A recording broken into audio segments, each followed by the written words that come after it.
आज या निमित्ताने आपल्याला एवढं सांगू इच्छितो की मोठ्या प्रमाणात आपल्या शेतकऱ्यांना लाभ मिळाला पाहिजे या दृष्टीनं मागच्या काळामध्ये पुढच्या 8 दिवसामध्ये गिरीश भाऊ हा GR आपण काढू. सगळ्यांना आम्ही आता येत्या काळामध्ये पैसे देऊन टाकणार आहे. काही तुम्हाला फार काळ वाट पाहावी लागणार नाही. आणि एक अजून योजना त्या संदर्भातली आपण मी लवकरच घोषित करणार आहे. आपण हा निर्णय करूया सानुग्रह अनुदानाचा. आणि मुख्यमंत्री झाल्यानंतर मी निर्णय केला आणि त्या माध्यमातून शेतकऱ्यांना अधिक अशा प्रकारे त्याचा पैसा मिळावा. मला 1 लाख रुपयाचा भाव अशा प्रकारचा भाव देऊन आणि मला अतिशय आनंद आहे की आज त्याच्या वाटपाची सुरुवात देखील आपण केली आहे. खरं म्हणजे शेतकऱ्याच्या जीवनामध्ये जमीन ही आईसारखी असते आणि कुठल्याही प्रकल्पाकरता जमीन जात असताना जे दुःख शेतकऱ्याला होतं ते निश्चितच मोठं असतं. पण विदर्भामध्ये 2006 ते 2013च्या दरम्यान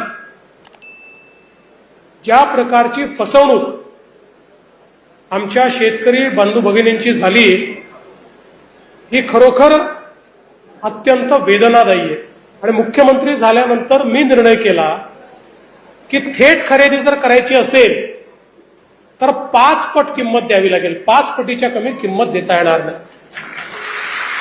आणि आपण 5 पटीचा GR काढून ज्यावेळी थेट खरेदीनं जमिनी अॅक्वायर करणं सुरू केलं त्यावेळी शेतकऱ्यांच्या लक्षात आलं की अरे 3च वर्षापूर्वी माझी जमीन लाख रुपयाला गेली आणि आता याला 12 लाख मिळत आहेत, याला 15 लाख मिळत आहेत, याला 18 लाख मिळत आहेत.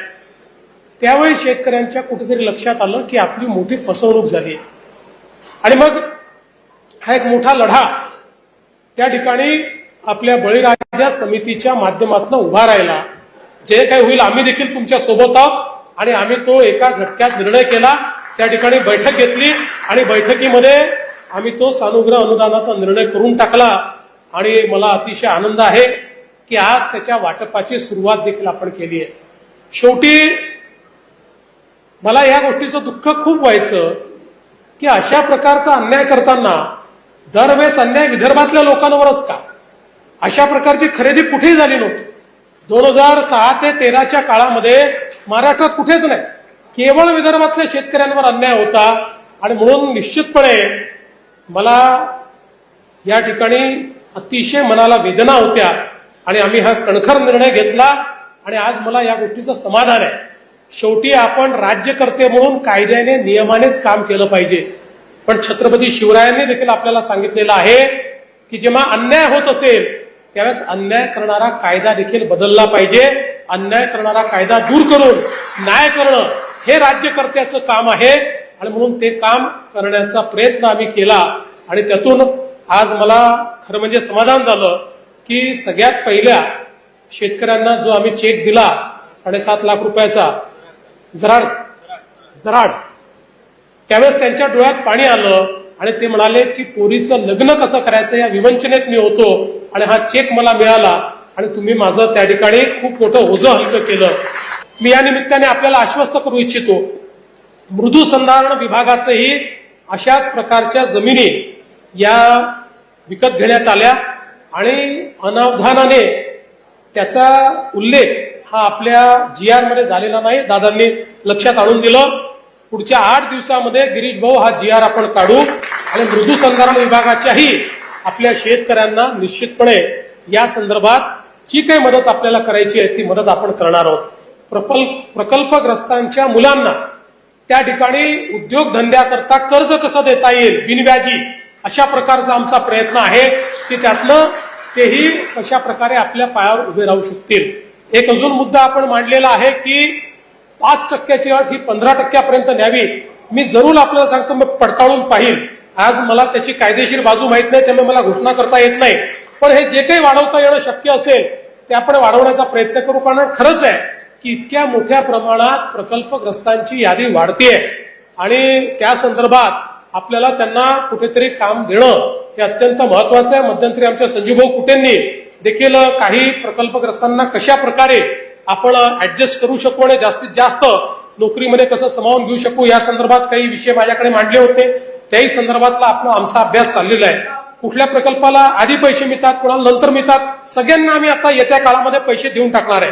काही तुम्हाला फार काळ वाट पाहावी लागणार नाही. पण कोणाला आज मिळतील तर कोणाला 7 दिवसांनी मिळतील, कोणाला 15 दिवसांनी मिळतील.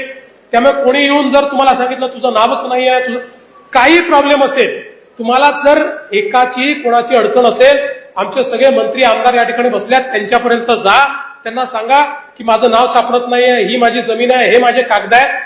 त्याचा पाठपुरावा करून त्यालाही पैसे मिळवून देण्याची जबाबदारी आमची आहे. पण कोणत्याही दलालाच्या भानगडीत या ठिकाणी पडू नका. मी आज या निमित्ताने आपल्याला एवढंच सांगू इच्छितो की मोठ्या प्रमाणात आपल्या शेतकऱ्यांना लाभ मिळाला पाहिजे.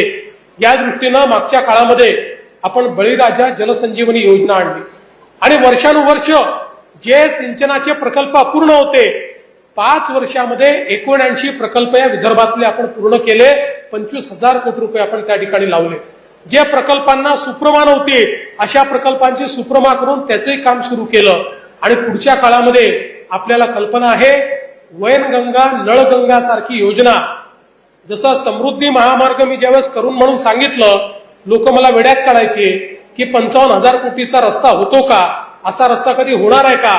पण मी सांगायचो समृद्धी महामार्ग विदर्भाची लाईफलाईन बनेल. विदर्भामध्ये उद्योग येण्याकरता, व्यापार येण्याकरता आणि शेतकऱ्याच्या शेतमालाला भाव मिळण्याकरता हा समृद्धी महामार्ग अत्यंत महत्वाचा आहे. त्यावेळेस लोक वेड्यात काढायचे, पण आपण तो समृद्धी महामार्ग बनवून दाखवला. आणि आता दुसरा महत्वाकांक्षी प्रकल्प जो विदर्भातल्या शेतकऱ्यांच्या जीवनात परिवर्तन करणार आहे तो म्हणजे नळगंगा वैनगंगा नदीजोड प्रकल्प. जवळपास 600 किलोमीटरची नवीन नदी आम्ही तयार करतोय, जी वैनगंगेपासनं तर नळगंगा आणि पलीकडे बुलढाणा जिल्हा, वाशिम जिल्हा शेवटच्या टोकापर्यंत आम्ही ही नदी नेणार आहोत. या नदीमुळे आपल्या अमरावती विभागातले 5ही जिल्हे आणि नागपूर विभागातला वर्धा आणि नागपूर असे 7 जिल्हे हे पूर्णपणे दुष्काळ मुक्त होणार आहेत. 10 लाख एकर जमीन ही ओलिताखाली येणार आहे आणि विदर्भामध्ये एकही कोरडवाहू शेतकरी राहणार नाही. शेतकरी सगळे बागायती होतील, सगळ्यांच्या शेतीपर्यंत पाणी, आणि तेही पाणी ड्रिपच्या माध्यमातून त्या ठिकाणी देण्याची योजना आम्ही आखलेली आहे. आणि हे सगळं करत असताना आपल्याला कल्पना आहे, आता शेतकऱ्यांकडनं आम्ही विजेचं बिल घेत नाही. आता सगळे फिडर आम्ही कृषीचे हे सोलरवर आणतोय. 2026च्या डिसेंबर पर्यंत हे काम पूर्ण झालं की त्यानंतर आमच्या शेतकऱ्याला दिवसा 12 तास 365 दिवस आम्ही मोफत वीज देऊ. रात्रीच्या विजेची झंझट ही शेतकऱ्याच्या पाठीशी राहणार नाही. आणि त्या माध्यमातून मोठ्या प्रमाणात शेतकऱ्यांना दिलासा देण्याचं काम हे आपल्या सरकारच्या माध्यमातून होत आहे.